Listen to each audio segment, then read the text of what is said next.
Bharatiya Janata party ने पुरजोर तरीके से कट्टर बेईमान पापी आपके भ्रष्टाचार को उजागर किया है। उसी कड़ी में ये प्रेस वार्ता है और जनता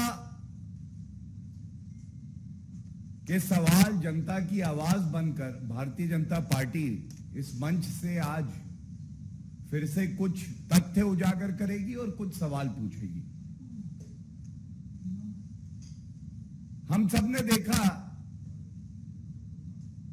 कि आबकारी घोटाले में अरविंद केजरीवाल भ्रष्टाचारियों को कट्टर ईमानदार बता रहे थे, लेकिन जनता जान चुकी है ये कट्टर बेईमान लोग हैं और किस तरह से वसूली करना, कमीशन लेना,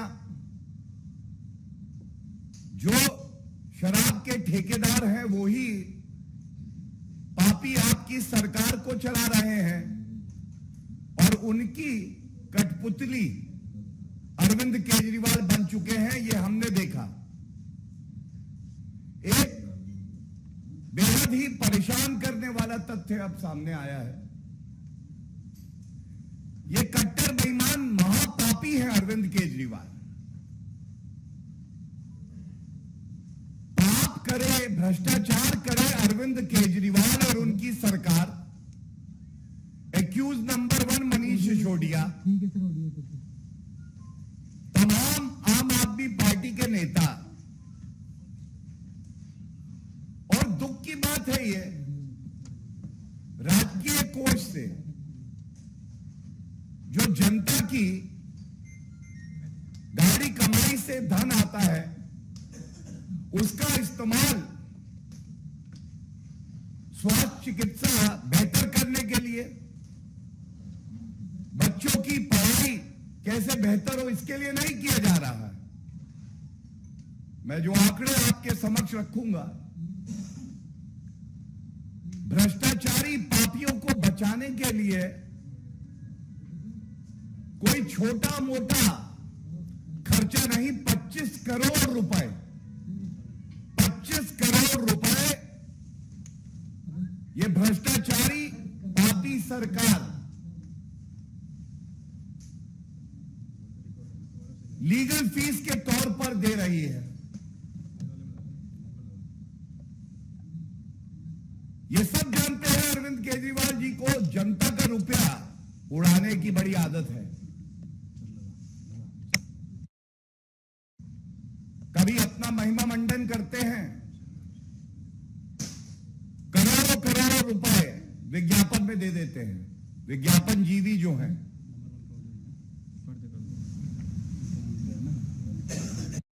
आज 25 करोड़ रुपए ये जो लीगल फीस में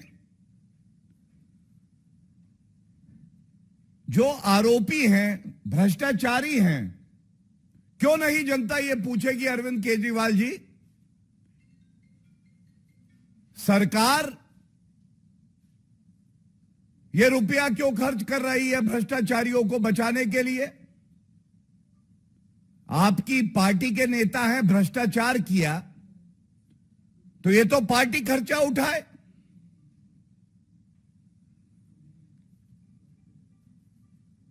और जब ये सवाल पूछे जाएंगे तो ये भी पूछा जाएगा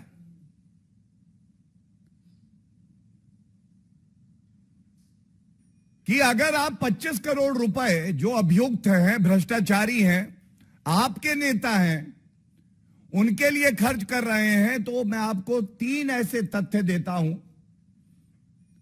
जो जनता की करे सेवा, चाहे वो डॉक्टर हो, चाहे टीचर हो, चाहे वो बस का मार्शल हो, उसको वेतन देने के लिए अरविंद केजरीवाल की पापी भ्रष्टाचारी निकम्मी निठल्ली सरकार के पास नहीं रुपया है। लेकिन अगर कोई शराब का ठेकेदार अरविंद केजरीवाल का खासम खास बन के उनकी तिजोरी भरे और मेवा दे, तो उसको बचाने के लिए सारा रुपया है अरविंद केजरीवाल के पास। ये तथ्य है, गंभीर हैं।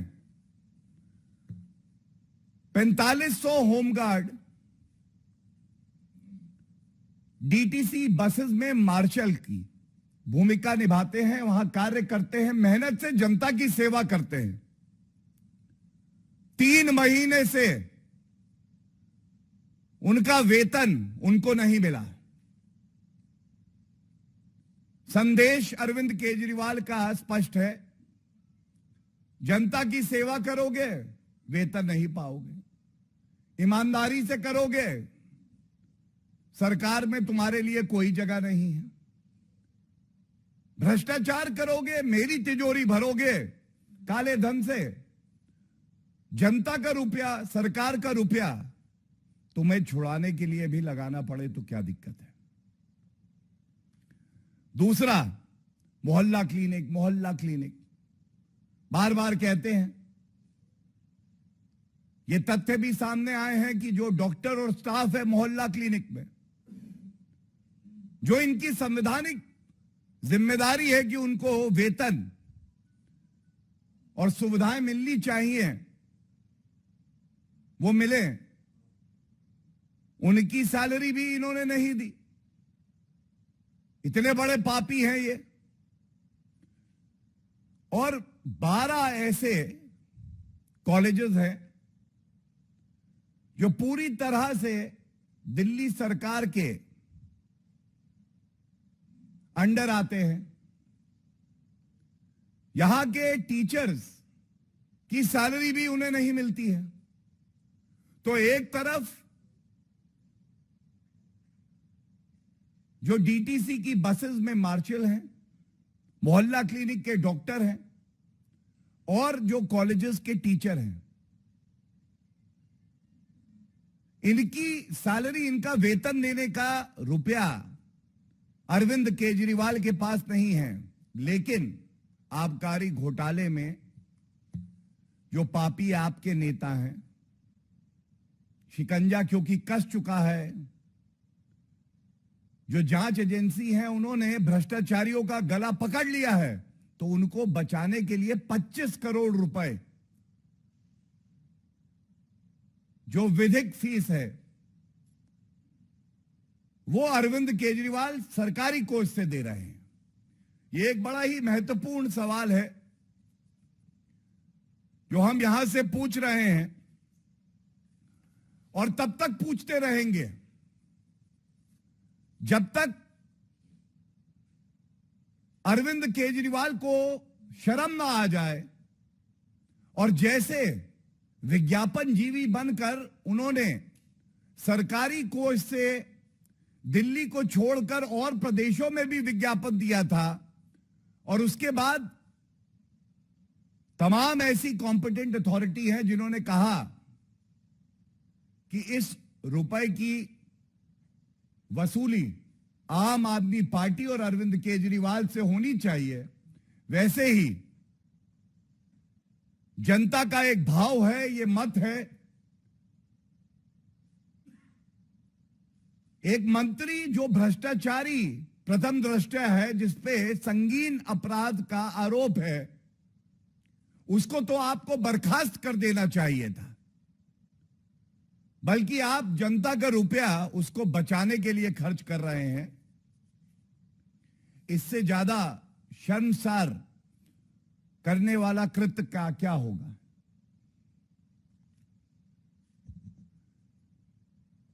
और मुझे यह उम्मीद है कि इस प्रकरण में जो तथ्य, जो सवाल हम यहां से पूछ रहे हैं, उसका उत्तर पहले तो अरविंद केजरीवाल जी ने कभी दिया नहीं है, भाग जाते हैं। लेकिन 24 घंटे का समय बहुत होता है अगर स्वयं को कट्टर ईमानदार का सर्टिफिकेट देते हैं कि इन प्रश्नों का उत्तर दे, नहीं तो निष्कर्ष केवल एक है कि आप कट्टर बेईमान हैं और ये आप नहीं पाप है। धन्यवाद।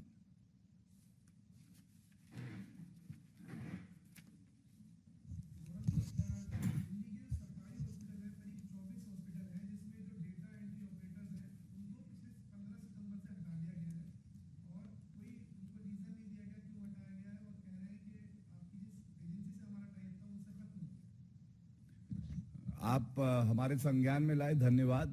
लेकिन सारे तथ्यों का अध्ययन करने के बाद मैं इस पे टिप्पणी करना चाहूंगा। मेरे संज्ञान में आप लाए, धन्यवाद। इस विषय पे अगर और कोई प्रश्न हो तो पहले वो लेंगे। Any other questions? हाँ, पूछिए।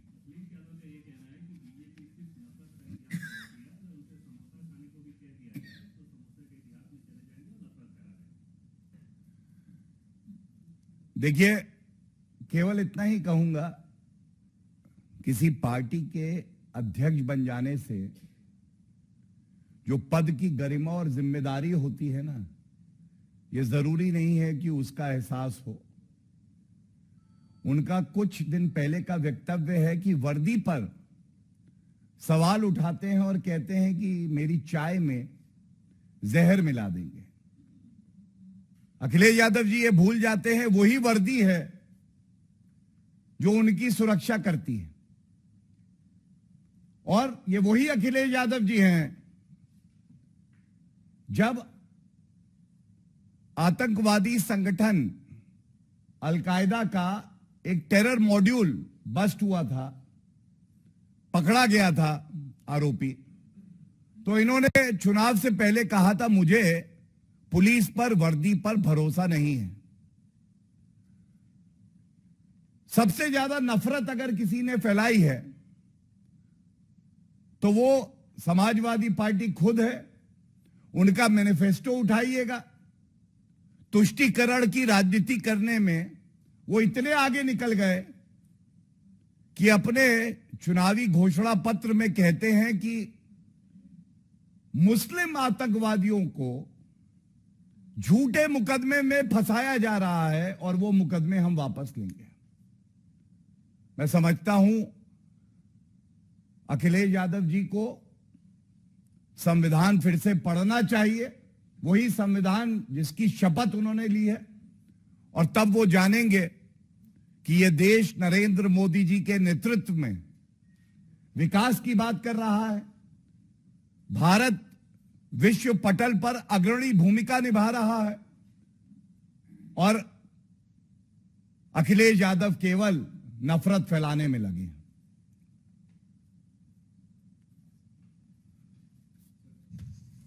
प्लीज।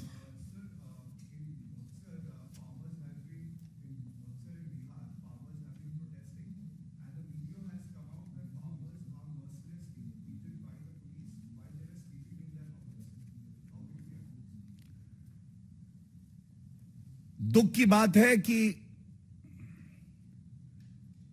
बिहार की जनता जो विकास के लिए वोट करती है, भारतीय जनता पार्टी में अपना विश्वास व्यक्त करती है, उनको जंगल राज देखना पड़ रहा है। आज इन्होंने लाठी किसान भाइयों पर उठाई है, इससे पहले छात्रों पे उठा रहे थे। लाठी का प्रयोग माफियाओं पर, जो अपराध करते हैं उन व्यक्तियों पर होना चाहिए, ना कि किसानों पर, छात्रों पर, युवाओं पर। और यही जंगल राज दर्शाता है।